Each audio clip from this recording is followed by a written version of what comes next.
Good morning. Today is Saturday, September 27th. This is Sober Readings. From the Daily Reflections book, Without Reservation. When brimming with gratitude, one's heartbeat must surely result in outgoing love.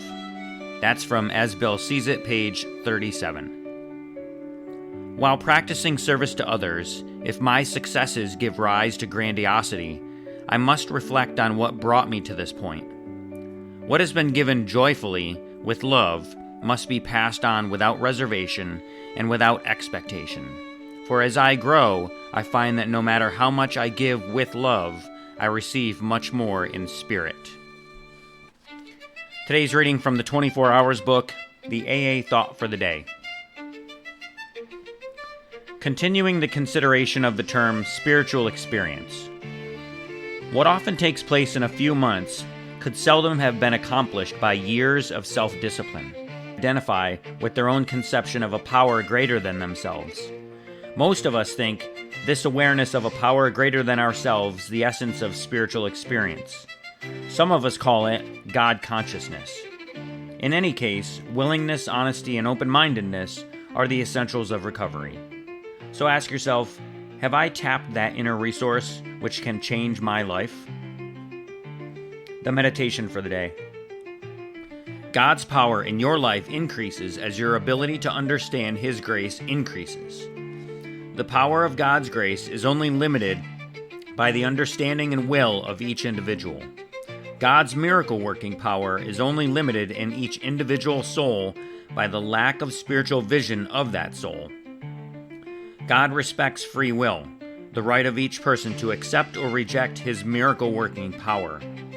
Only the sincere desire of the soul gives Him the opportunity to bestow it. The prayer for the day. I pray that I may not limit God's power by my lack of vision. I pray that I may keep my mind open today to His influence.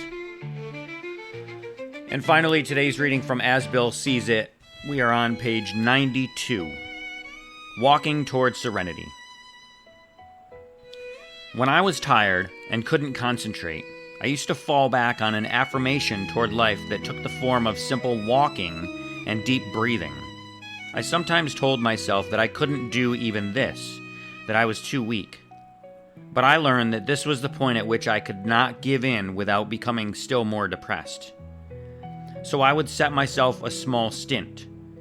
I would determine to walk a quarter of a mile, and I would concentrate by counting my breathing, say 6 steps to each slow inhalation and 4 to each exhalation.